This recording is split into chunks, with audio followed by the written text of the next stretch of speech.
Allez, bien le bonjour à toi Quentin. Salut. Je te laisse te présenter Akam Forge et Blinda aussi, parce que du coup moi je ne connaissais pas du tout. D'accord. Alors ici déjà, Blinda, c'est un tiers-lieu dans lequel il y a plein d'autres artisans. On est presque 80 entreprises, donc il va y avoir des gens du secteur numérique, comme il va y avoir des gens qui vont être de l'artisanat. Ouais. Le but, c'est d'être un tremplin pour pouvoir créer son entreprise de manière un peu plus sereine que si on était tout seul, quoi. Ouais. Alors moi, du coup, c'est Quentin. Je suis le forgeron de l'entreprise Akam Forge. Je suis spécialisé dans la coutellerie, l'acier damassé. Et j'ai été formé par Jean-Louis Hurlin, qui est maître d'art. Ouais. Je me suis spécialisé aussi dans l'outillage, particulièrement dans l'outillage des métiers d'art. Je travaille pour, par exemple, la haute couture à Paris. Je vais faire ce qu'on appelle des couteaux de plumassière. Ouais. Pour l'instant, on est surtout là-dessus. Je vais faire des crochets de couturier aussi. Et après, je me développe et j'essaie de créer de nouveaux marchés de plus en plus. Mm-hmm. Et tout ça, c'est le temps qui va faire en sorte et la demande qui va créer en définitive les prochains outils qui vont arriver. Tout en restant dans l'artisanat alors. C'est ça. Et après, j'ai une activité qui vient se greffer à tout ça, qui va être les cours. Je donne des cours de forge pour les gens qui voudraient apprendre. Il y a beaucoup de personnes qui ont voulu apprendre la forge, qui n'ont pas pu parce qu'ils ont fait des autres métiers ou qu'ils n'ont pas trouvé le chemin pour y aller. C'est compliqué. Moi, j'ai trouvé ce chemin-là. Je suis allé jusqu'au bout du cursus métier d'art. Du coup, j'ai plein de choses à transmettre et je les transmets parce que c'est de plus en plus rare. Du coup, moi, la question que je me pose, c'est le mec qui travaille dans son bureau, ça fait 10 ans, il en a marre, il a envie de faire un peu de métier manuel. C'est ça. Il se dit, tiens, forge, je regarde des tutos sur YouTube et tout ça, mais j'ai pas le matériel, je sais pas comment commencer. Ouais. Il peut te contacter et commencer chez toi alors. C'est ça, carrément. Donc là, on arrive sur la partie forge. C'est là où je donne mes cours. On l'a pensé pour avoir à peu près tout ce qu'on a besoin pour donner des cours. On a des marteaux, on a des enclumes. La forge là, c'est moi qui l'ai fabriquée.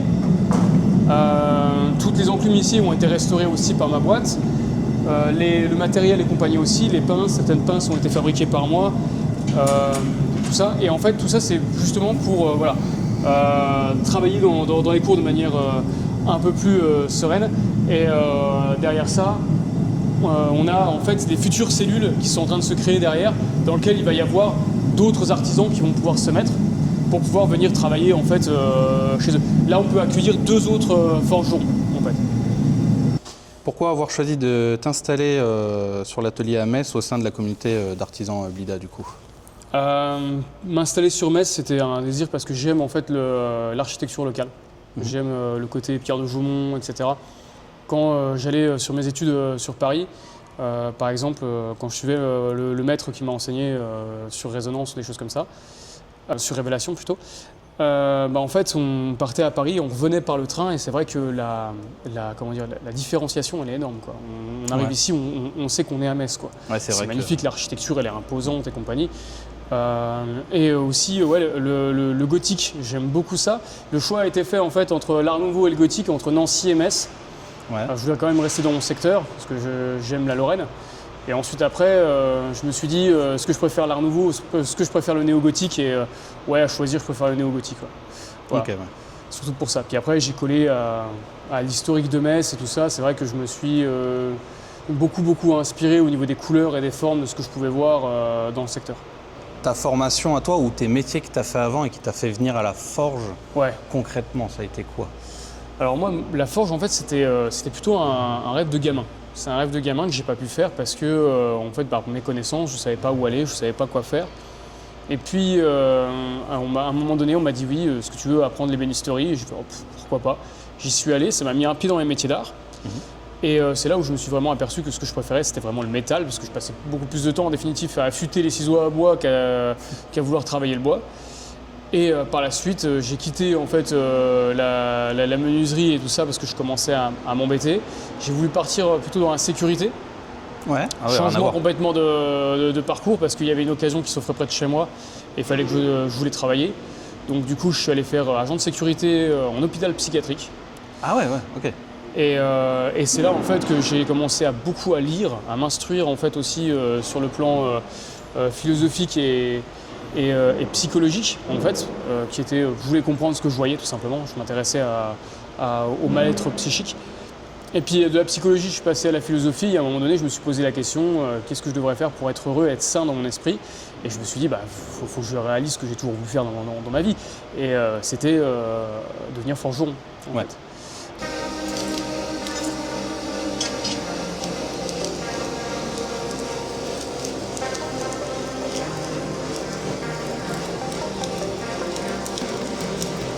Faut pas chauffer de trop, si on donne un coup un peu trop fort, ça risque de faire n'importe quoi. Donc là, il nous faut très peu de flamme. C'est un feu de ferronnerie d'art. Hop.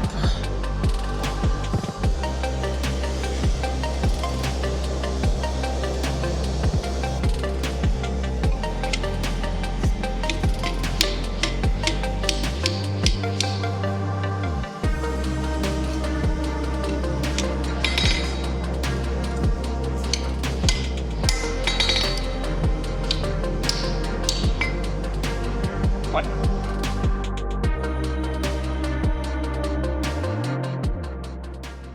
Est-ce que tu peux nous parler de ton apprentissage avec Jean-Louis Hurlin et qu'est-ce que tu en as pensé de... Parce que ça doit faire un moment, ça, l'apprentissage-là. Ouais. Ok. En fait, une fois que je me suis reconverti puis que j'ai voulu apprendre ce métier-là, je me suis intéressé au métier de forgeron. Ouais. Et je suis tombé sur le circuit métier d'art et particulièrement maître d'art de France. Et je suis allé voir s'il existait encore des maîtres d'art forgerons. Et j'ai vu le profil de Jean-Louis Hurlin à Metz. Parce que c'est qui concrètement Jean-Louis Hurlin Jean-Louis Hurlin, en fait, c'est un maître d'art du Damas. C'est un des premiers à avoir retrouvé, en fait, enfin, pas avoir retrouvé, mais au moins avoir pratiqué à haut niveau le Damas en France dans les années 70. Et il a ramené ça ensuite, il a développé ça dans l'art, principalement. Je suis allé chez lui pour partir en fait de la même chose, mais pour le développer dans un cadre beaucoup plus utilitaire. Dans l'outillage, particulièrement l'outillage à bois, l'outillage fin. Je voulais aussi son approche artistique pour avoir un apprentissage avec deux cadres, ce qui m'a poussé ensuite à partir chez Concepteur Créateur et après à la suite à la Fréma. 2 années que j'ai fait chez lui, en fait, en alternance chez ce maître d'art-là. Et du coup, la pièce que tu as dans les mains, c'est... c'est une pièce en damas, en fait. C'est une pièce en damas. C'est une gouge allemande pour faire de la lutherie. Et elle m'avait été demandée à l'époque par Christophe Delavenne. Et je l'ai fabriquée, donc avec un manche en ébène. Ouais. Et un acier carbone du 90 MCV8 mélangé à un 32 NCD16. Voilà. 32 NCD16 qui est un acier en fait, donc là un acier carbone de coutellerie haut de gamme, mélangé avec un acier qui lui est un acier qui est utilisé en industrie pour les arcons de marteau par exemple comme ceux-là. Pour les frappes en fait de machines. Donc les grosses machines qui viennent à frapper, c'est fait avec ce qui est blanc là, en fait ici. Donc on va faire des couches sur couches, les couches au-dessus l'une des autres. On va les étirer, les plier, forger ça à une température de soudabilité. Donc on est bien plus au-dessus de 1000. Le métal est à chaud, il est blanc incandescent. Et là, on va étirer la matière, la replier encore et encore et encore. C'est comme ça qu'on faisait les sabres katana. C'est comme ça qu'on faisait aussi les épées Hufberg. Ou c'est comme ça qu'on faisait autrefois les épées Damas mérovingiennes ou des choses comme ça. Moi qui connais pas tout ce qui est la forge, quand j'entends Damas, ça me fait penser au Japon tout de suite. Et c'est sur les katanas alors. Alors le Damas japonais, en fait, le Damas, ça vient véritablement en fait de Damas, de la ville de Damas en fait. Ah ok, il y a un rapport avec ça. En fait, il y avait une route d'exploitation de minerais qui venait d'Afrique et une autre qui venait en fait d'Inde avec le Woods. Et ces routes-là se retrouvaient en fait justement au milieu à Damas. Et on retrouve les sources historiques des premiers damassés, mais qui n'étaient pas faits du tout selon les méthodes-là, les méthodes de corroyage, mais selon des méthodes en fait au creuset. On fondait le Damas là où ici on le frappe en fait, qui est la méthode qui est des Mérovingiens, des Vikings et la méthode qu'on va avoir au Japon. Ok. Et là la machine qu'on entend en fond là, c'est pour faire quoi là? La machine qu'on entend là-bas, c'est une forge, mais c'est une forge à l'ancienne en fait. C'est vraiment la forge de ferronnerie d'art. C'est celle qu'on utilise avec du charbon. Et elle te sert à quoi actuellement? Actuellement, là, elle me sert à faire des rectifications sur des pièces, mais aujourd'hui, elle peut me servir en fait à faire des stages ou alors à faire, par exemple, des pièces plus monumentales.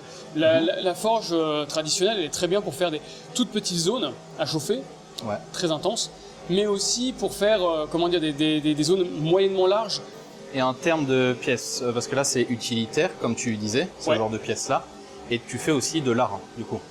Alors, j'ai fait une pièce artistique qui est là, qui est sur Nietzsche en fait. C'est une pièce qui parle du soi toi-même de Nietzsche. J'ai voulu illustrer avec ce que j'aimais beaucoup. C'est-à-dire j'aime le fantastique de manière générale. La source du fantastique, ça reste quand même les fables arthuriennes et la mythologie. Et donc cette épée-là, j'ai voulu en fait qu'elle inspire un peu la volonté de puissance.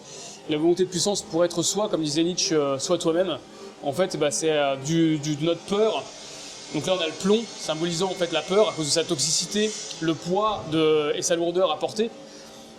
On va jaillir deux mains qui donnent, en fait, donc de la peur donne le courage, le symbolique du courage, c'est l'épée, en fait. Et une épée qu'on saisit à deux mains, comme le courage qu'on va saisir à deux mains, en fait. Pour le coup, cette épée-là, je l'ai vraiment forgée comme une épée à l'ancienne. C'est-à-dire que, comme les toutes premières épées, à l'enclume et au marteau. Et ça, une pièce comme ça t'a pris combien de temps à faire? Alors à l'époque j'étais à l'école, donc la pièce entière là, elle m'a pris 3 mois. Même si aujourd'hui je pense que j'y mettrais plus. Donc c'est un projet d'école quand. Ouais, c'était ça. En fait ça c'est mon chef-d'œuvre en fait. Ouais, voilà. Ouais. C'est mon chef-d'œuvre de fin d'année. C'est mon chef-d'œuvre de concepteur-créateur en fait. Où là, voilà, on devait s'imposer un thème en concepteur-créateur et moi j'avais choisi ce thème philosophique là parce que je lisais beaucoup de philosophie à l'époque. Et ensuite après on avait un thème plutôt design où là il fallait sortir un outil.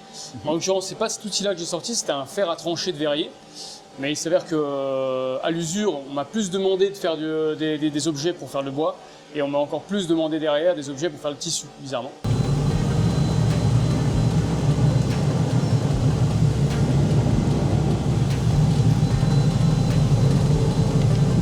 Et celui-là qui est en train de cuire. Ouais. C'est aussi un porte-drapeau ou Ah non, ça c'est une herminette. Une herminette. Une herminette, c'est un outil pour le bois. Bon, ça sert à faire des creux dans le bois.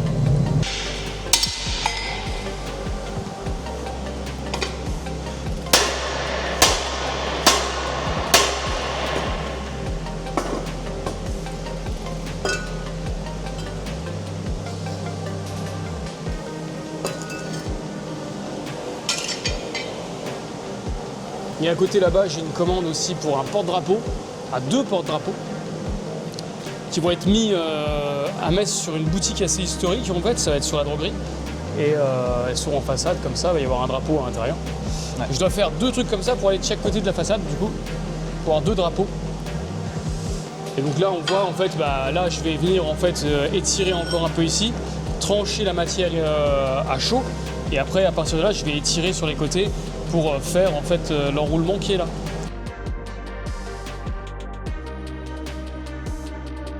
Et à l'heure d'aujourd'hui, tes journées types, c'est quoi alors? Mes journées types, c'est je me lève, je m'occupe de mes enfants, je les emmène à l'école, et ensuite après, je viens ici le matin à 8h30.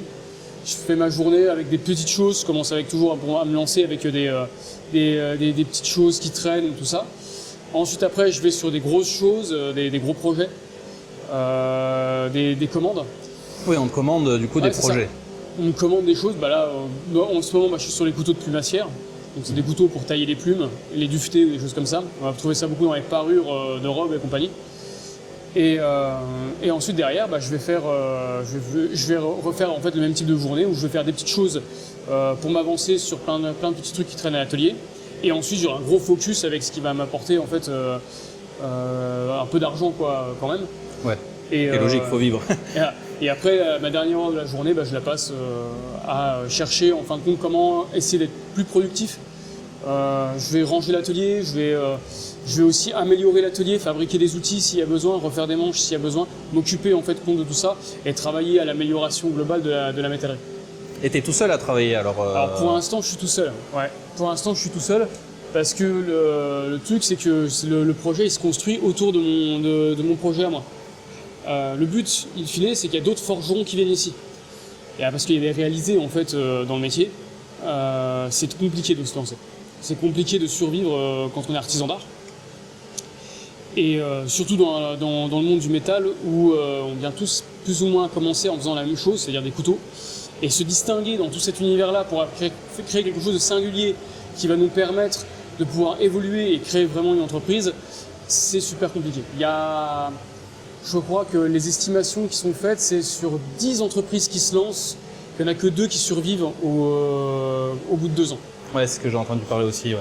C'est 2 entreprises qui survivent au bout de 2 ans. Donc moi, ce que j'ai voulu en fait créer ici avec Bida et ce qu'on a voulu créer avec Jean-Pierre Burger, c'est un endroit dans lequel on va pouvoir, qu'on va faire évoluer au fur et à mesure du temps pour créer un espace où les forgerons pourront venir pour débuter leur entreprise. Et une fois que l'entreprise est débutée et qu'ils ont les reins assez solides, ils pourront se lancer tout seuls et commencer à acheter leurs propres locaux et tout ça.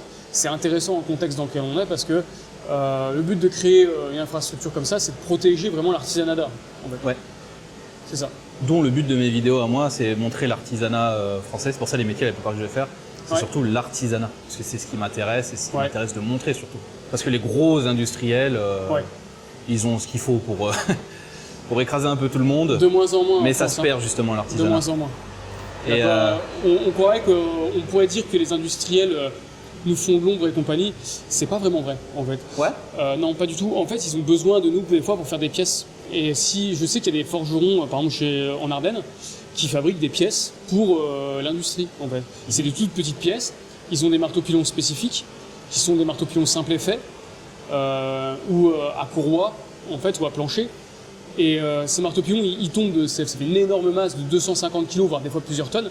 Elles sont suspendues en l'air et bam, elles tombent d'un coup et en fait, ça nous sort des petites pièces en une seule frappe. Et on peut tourner comme ça et en faire plein.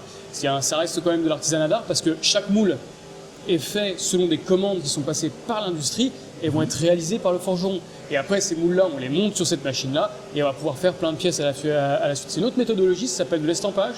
C'est aussi intéressant. Et donc du coup, il y a dans le monde de la forge, il y a plein de métiers qu'on peut faire entre la dinanderie, le forgeron, le ferron. La dinanderie, ça va être tout ce qui va être en forme de cloche, tout ce qui va être un peu en forme de vasque. On va partir d'un morceau de métal et on va l'étirer pour en faire un disque. Ce disque-là, on va l'incurver pour en faire plein de formes comme des pots ou des vases. On a la taillanderie où on va faire donc des objets tranchants, particulièrement des outils. On a le coutelier qui lui va être plus sur de l'usinage de pièces de coutellerie. Et après on va avoir le ferronnier d'art qui lui va être dans l'architectural et il va refaire et créer des ferronneries partout, que ce soit sur des monuments historiques ou chez des particuliers. Ce qui généralement, on peut dire, jumeler son métier généralement à un métallier en fait. Le ferronnier d'art étant en fait un complément plutôt de la métallerie aujourd'hui qu'un métier à part entière qui existe. 900, 930, on va éteindre, hop.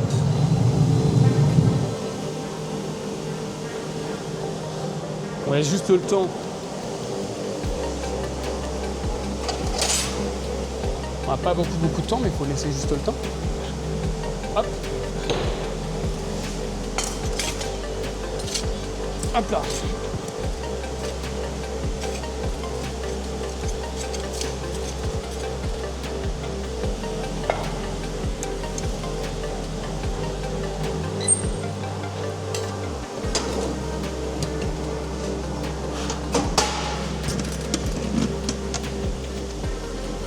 La meilleure option, c'est de refroidir dans le sable, alors c'est ça?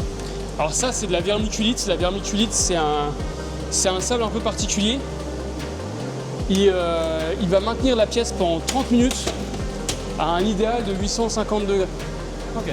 En fait, il va garder la chaleur. Et au bout de 30 minutes, ça va commencer à bien baisser.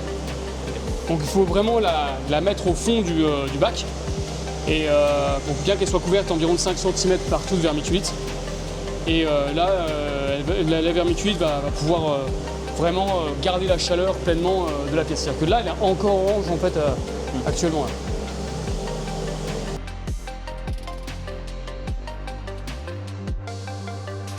Et donc là, voilà, là j'ai toutes mes séries de couteaux qui sont en cours. Alors, attends. Hop. Tac. Et donc là, par exemple, il y a celui-là qui va sortir, magnifique, c'est ce qu'on appelle un damas blanc en fait.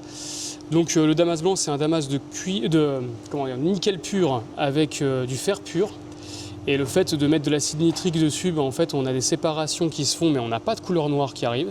Et en dessous, derrière ça, j'ai mis justement un acier qu'on utilise principalement d'habitude pour faire des outils d'usinage du métal, un C35.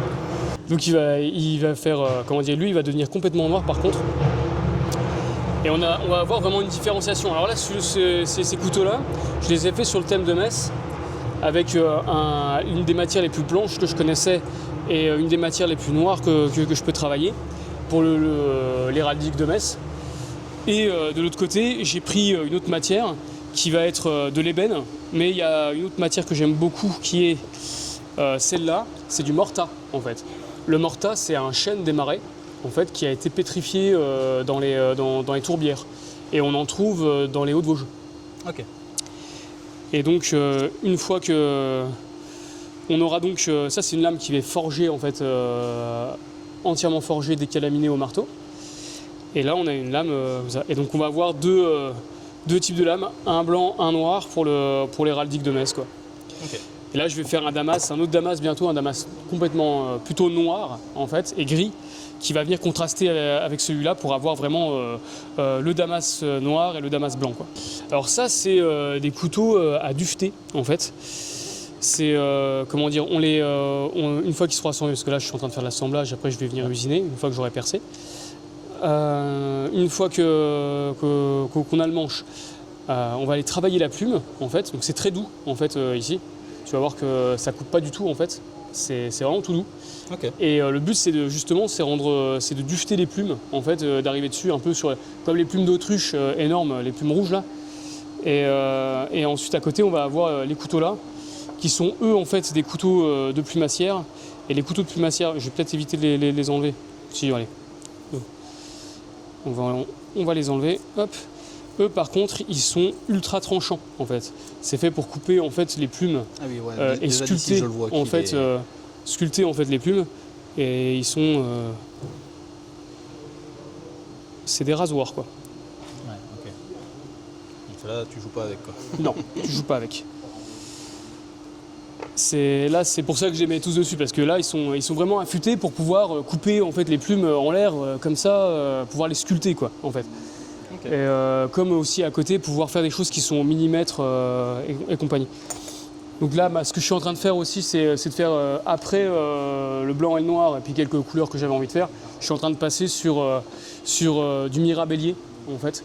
Là, c'est un vieux mirabellier qui est venu se briser chez un ami. Et il devait avoir 25 ans, le mirabellier.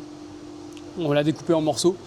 Et je vais en faire des platines de couteaux pour avoir en fait encore un couteau soit plus lorrain en fait dans l'esprit, le couteau en mirabellier de chez nous, quoi. Pour ouvrir une petite mirabelle, ça sera pas mal. Ça sera pas mal, ouais. Ça sera pas mal. Au niveau de la forme des couteaux que vous avez fait, ça me fait penser. En fait, c'est plutôt une forme qui est basée sur un côté utilitaire, en fait. Comme on voit, en fait, la forme, c'est une forme de ce qu'on appelle en feuille de laurier ou en ogive, en fait. Et je voulais une forme comme ça pour être inspiré de ce qu'on appelle les arcs en ogive, justement, de l'art gothique. Et ensuite, à côté, au niveau du manche, on est sur un manche courbé qui, lui, est un manche plutôt qu'on voit chez les gens qui travaillent la terre, en fait.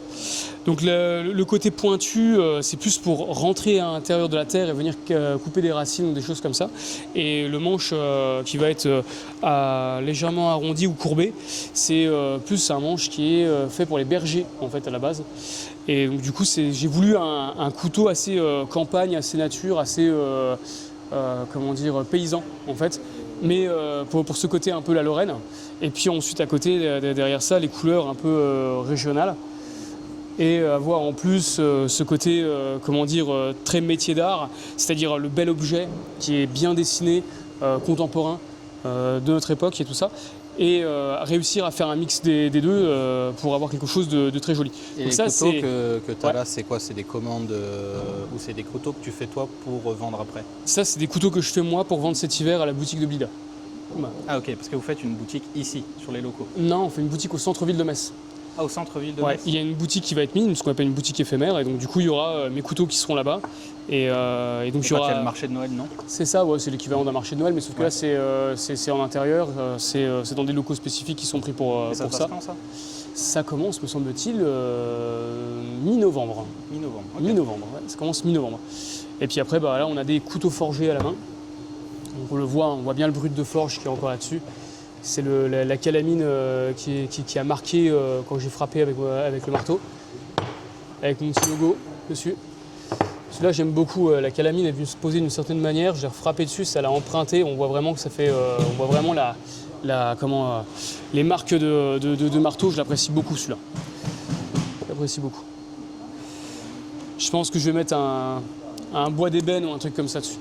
Puis voilà, après on peut me faire des commandes aussi pour des couteaux, bien sûr, comme tous les forgerons. Et après, moi, ce que je vais avoir de spécifique, ouais, c'est j'ai une grosse réserve de mirabellier. Donc je peux mettre du mirabellier local pour les bois. Je vais aussi couper mon propre bois des fois. Alors ça me permet d'avoir ce qu'on appelle du cornouiller. Cornouiller, c'est une matière extrêmement rare parce qu'on n'en trouve pas dans le commerce. C'est le bois le plus dense qu'on peut avoir dans nos régions. En fait, il est aussi dense que de l'ébène. Et en fait, le truc, c'est qu'il a des propriétés techniques supérieures. En fait, c'était avec ça qu'on faisait les moyeux de moulin et les pièces d'engrenage en bois. En fait. Ce qui nous permet d'avoir en fait une solidité à toute épreuve. Et ça, c'est très intéressant, par exemple, pour les outils, les manches de hache ou des choses comme ça. Alors ça, c'est du mokumegane en fait. C'est du cuivre et du nickel pur. Alors ça peut être avec d'autres choses. Il peut être fait aussi avec de l'or et de l'argent ou avec du cuivre et du laiton. Là, en l'occurrence, ce que je voulais avoir, c'était des pièces d'avance pour faire les mitres de couteau, par exemple. Les mitres de couteau ou tout ce qui va être en fait pièces en cuivre de protection sur les manches de couteau de manière générale. Et ça c'est fait donc avec de la récup. C'était aussi le but que je voulais faire, c'était valoriser en fait des pièces qui étaient jetées aussi à la poubelle.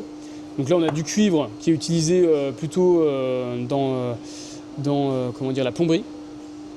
Et en dessous on a du nickel qui lui était sur des anciennes pièces métalliques qui servaient pour faire la cuisine. C'était des batteries de cuisine en nickel. Avant d'avoir de l'inox, on avait du nickel pur.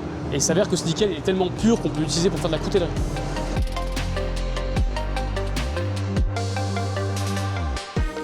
Du coup, Quentin, pour clore cette petite vidéo, du moins je pense que vu ce qu'on a filmé, elle va être assez conséquente. Ouais. Qu'est-ce qu'on peut te souhaiter à l'avenir et où on peut te retrouver? Parce que dans la description, bien évidemment, je mettrai tes réseaux sociaux, pas si tu en as. Surtout ton site internet. Surtout le site internet. Ouais, site internet, avec la localisation de où tu te trouves. Mmh. Et qu'est-ce qu'on peut te souhaiter pour l'avenir, là, du coup? Pour l'avenir, j'aimerais bien réussir à me développer au point de récupérer des marchés auprès de grands groupes, comme par exemple Chanel, Dior ou des choses comme ça, par exemple. Ça me plairait bien de fabriquer de l'outillage pour eux. J'aimerais me développer pour avoir des machines qui me permettent de faire de l'estampage. J'aimerais beaucoup faire de l'estampage. On pourrait me souhaiter que les cours se développent et se remplissent au fur et à mesure et que l'espace s'améliore et que la structure dans laquelle je suis poursuive les efforts qu'ils ont faits pour la métallerie jusqu'à en faire véritablement un pôle de ferronnerie d'art. Ouais, tu parles de Blinda, du coup, Ouais, c'est ça? c'est ça. Et ensuite, après, juste réussir à être rentable. Ouais. Ouais, carrément. J'aimerais bien être rentable. Là, pour l'instant, au niveau de mes chiffres, par exemple, vraiment en termes d'artisanat, comme tous les débuts, je prends tout ce qui arrive et j'essaie d'évoluer. J'essaie de trouver mes marchés, j'essaie de m'implanter, j'essaie d'avoir d'avoir des commandes importantes des commandes qui vont être fédérées, en fait, avec des clients qui vont revenir de plus en plus. Et j'aimerais vraiment réussir à fédérer et à augmenter mes capacités de production pour pouvoir encaisser beaucoup plus de commandes. Ça serait cool. Ok. Et pour toi, le métier de l'artisanat à l'heure d'aujourd'hui, en 2025, avec la France actuelle, est-ce qu'il faudrait que ça change ou t'en penses quoi, toi, concrètement? Concrètement, je pense que les artisans comme les agriculteurs, en fait, aujourd'hui, on est placés un peu d'une manière un peu à côté. C'est des métiers passion, comme on dit. On n'a pas besoin de, comme c'est des métiers passion, on n'a pas besoin de manger parce qu'on vit d'amour et d'eau fraîche. Dans le vrai cas, c'est faux. En fait, à l'heure actuelle, en France, en fait, économiquement, c'est vachement dur de s'implanter. C'est super dur de créer une entreprise et c'est vachement dur en fait d'être stable, en fait.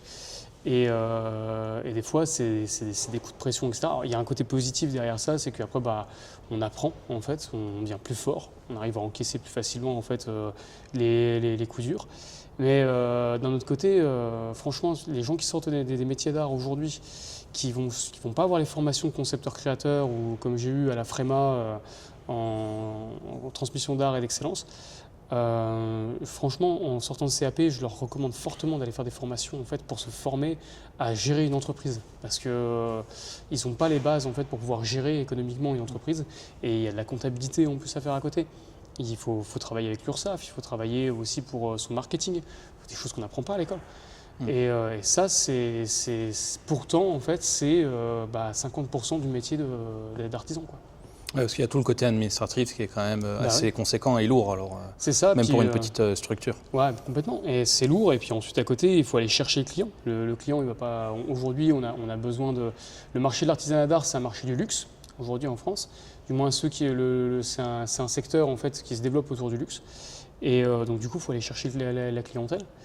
Chercher la clientèle, il faut avoir un standard, il faut avoir des pièces qui sont bien finies, il faut avoir des pièces en tête.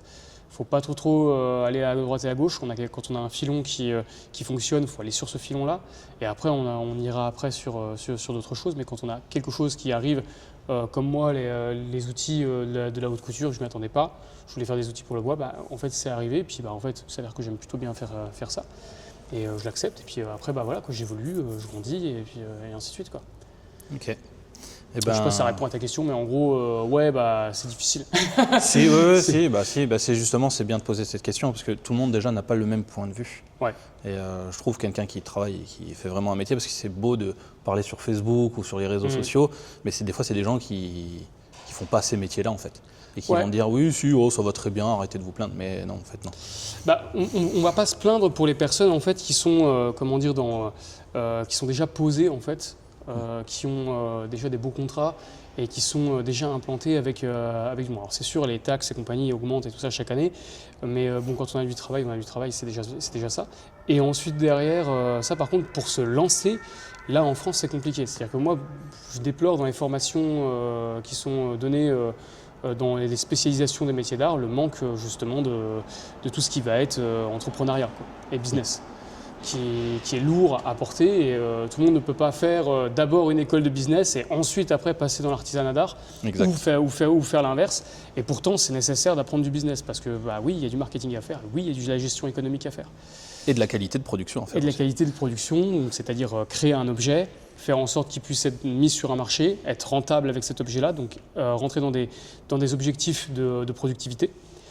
Et donc ça veut dire se mécaniser, qu'est-ce que je prends comme outil, qu'est-ce que je vais fabriquer comme pièce pour débuter.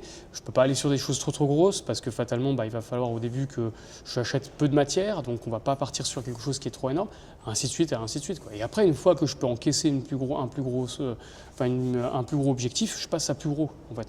Mais pour l'instant, quand on débute, faut partir sur petit au fur et à mesure, quoi. Exact.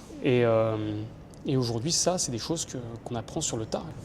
Moi, je suis content en fait d'avoir fait le parcours en fait FREMA, d'avoir réussi à bûcher assez fort pour pouvoir être pris dans un atelier de maître d'art. Et puis à côté, d'avoir pu tester la validité de tout ça en concepteur-créateur, quoi. Donc c'est toutes ces formations que j'ai fait en amont, en plus de mon CAP et derrière mon CAP, qui m'ont donné les bases pour pouvoir créer mon entreprise. Et même là, quand je me suis lancé, j'avais pas conscience de la moitié des choses auxquelles il fallait que je pense, en fait. Et franchement, quelqu'un qui sort de CAP, qui n'a pas des formations en business et qui n'y connaît rien en marketing, je le plains aujourd'hui pour se lancer sans rien. C'est vraiment se lancer la fleur au dent, quoi. Et ça passe ou ça casse, quoi. Ouais, c'est ça, c'est la France d'aujourd'hui. Mais il faut que ça fonctionne pour nous et pour nos Français, parce qu'il y a des métiers qui se perdent. La forge comme là, c'est une des premières vidéos que moi je fais pour ma chaîne parce que c'est une qui m'attire pareil depuis que je suis gamin. Il y a tout ce qui est bois et métal qui m'intéressait. Et je me suis dit, c'est les vidéos, vraiment, faut que je fasse. Ouais. Et du coup, pour ça que moi, j'ai pensé déjà à un forgeron au début. Au début, moi, l'idée un peu bête, c'était forgeron couteau, tu vois. Ouais.